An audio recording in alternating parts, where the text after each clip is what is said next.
I've been blessed with opportunities to fly pretty far and wide. In addition to family trips, I've also enjoyed great adventures with a handful of very good flying buds, including extended trips to Cuba, Guatemala, and Mexico in 2016,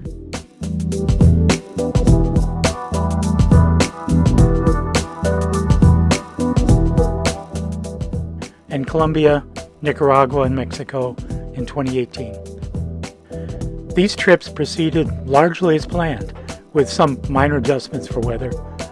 I'm crossing fingers that our upcoming adventure goes likewise pretty well.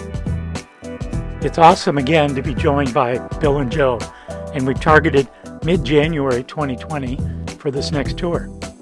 So where do we go next?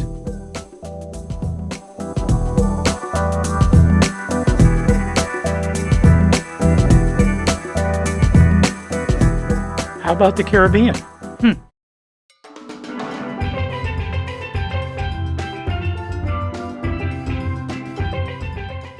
First thing to check, of course, is with January being the middle of hurricane season. So we do a quick search and find that January should just be outside of the main hurricane season. Also do a quick check on climate. Are the temperatures reasonable? What are the chances for rain? Other ways to indicate should we expect good weather.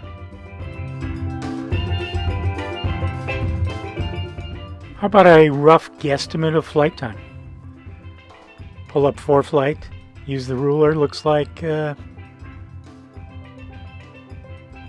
let's round it up to 18 flight hours outbound to Florida.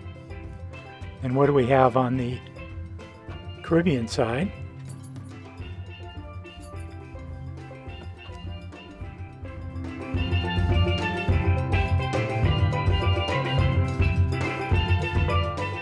Here we're looking at, let's round it up to maybe 12 hours. So 30 hours outbound, 30 hours roughly back, 60 hours total, pretty reasonable.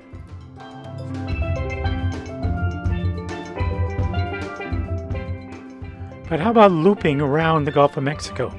That would require about a 6-hour leg from the Caribbean over to Colombia or Panama. Not quite doable in the DA-40. The other consideration that favors an out and back through Florida is that rather than purchasing a life raft, we can rent one, pick it up in Florida, drop it off on the return through Florida.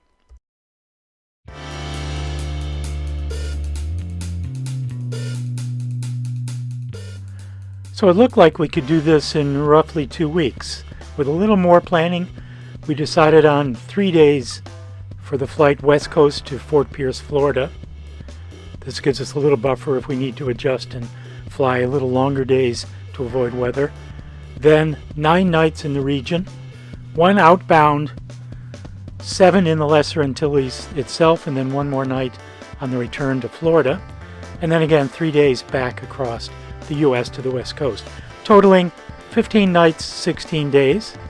And we'll reserve a day off on the front and the back as well for buffer for weather. So there are only about 7,000 islands in the Caribbean. So where to exactly? Well, we did some research, checked with a handful of our friends, and decided we needed a bit of a scoring matrix. So for us, the primary scoring items were tranquility, and then the logistics of whether we can get into the field and have gas, and then finally cultural and outdoors things to do. So we put together a scoring matrix, and out of that decided upon the Bahamas, the Turks and Caicos, British Virgin Islands, the island of Nevis in the country of St. Kitts and Nevis, and a rather remote, quiet island called Dominica, south of Guadeloupe. So on the outbound from Fort Pierce, we have South Caicos, Virgin Gorda, and then Dominica. And then on the return, Nevis, and then in the Bahamas, the Exumas chain. converting the geography now to a timeline. We see the initial days, the 3 days from the west coast to the east coast. Initial leg from Santa Barbara to Reed Hillview to pick up my friends Bill and Joe. Completing that day, hopefully, things go well, in Roswell, New Mexico, on to New Orleans. For each of the legs, or at least the major legs, we have the estimated time, couple links for detailed av info at AccuQuick, climate info, weather, map, etc.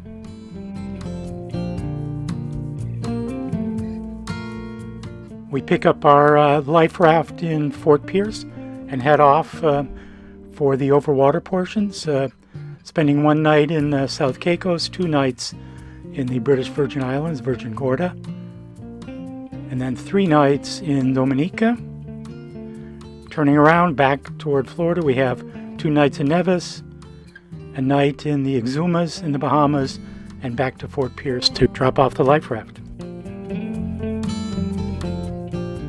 The individual airtime estimates are then rolled up for a sanity check on total time.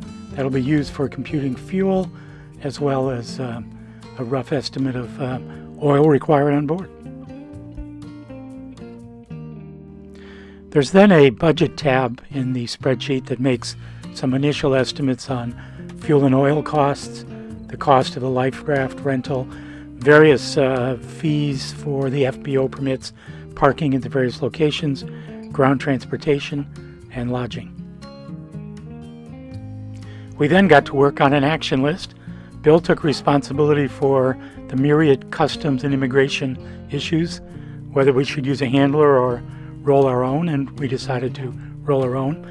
Bill also led working the safety items, life raft, life vests, sat phone, PLBs. I then was working navigation, getting the airplane all set up, navigation databases, current, obviously an annual and oil change for the aircraft, working on our approach plans, flight plans, departure plates, approach plates, etc. And Joe was working all the lodging tasks, which in and of itself was a major effort that he did a super job on. He also dovetailed that with researching various activities to do once we were in place in the various islands.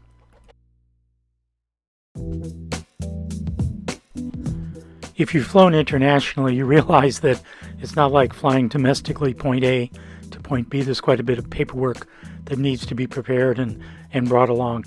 We'll not go through all the details in this video. I'm referencing here a brief presentation that you can go through for some of these specifics on preparations on international flights.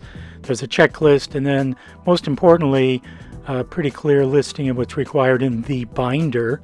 That is literally a binder of documents that you'll bring that pertain to you, the pilot or pilots, also pertain to your aircraft, and will include a hard copy of the various filings of flight plans and manifests.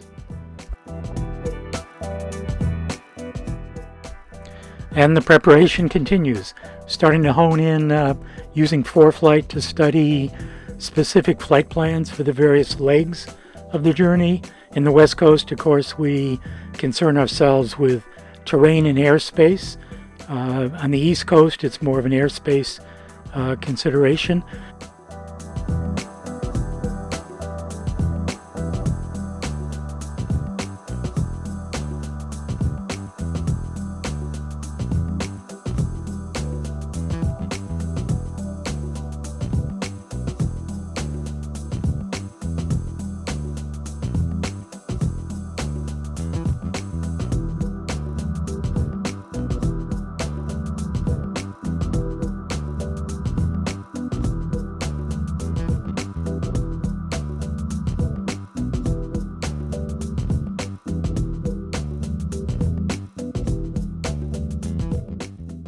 And then over water, well, we've got water and a major concern about glide distance.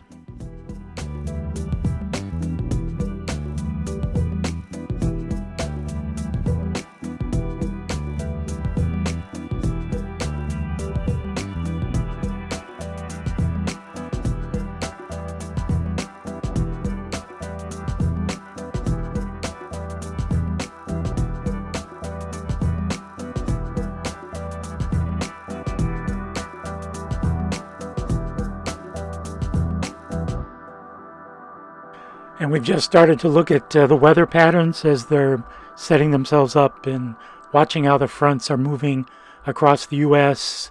and into and over the Atlantic. As we get 4 or 5 days out from our departure date, we'll start looking more seriously at the impact of weather on our detailed plans. I've been flying on the simulator recently, flying into our various planned airports and alternates, initially looking at visual approaches to each airport.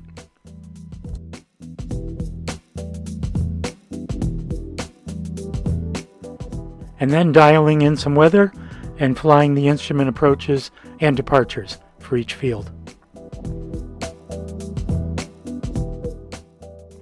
This is going to be a fun and exciting adventure. Come join us on board.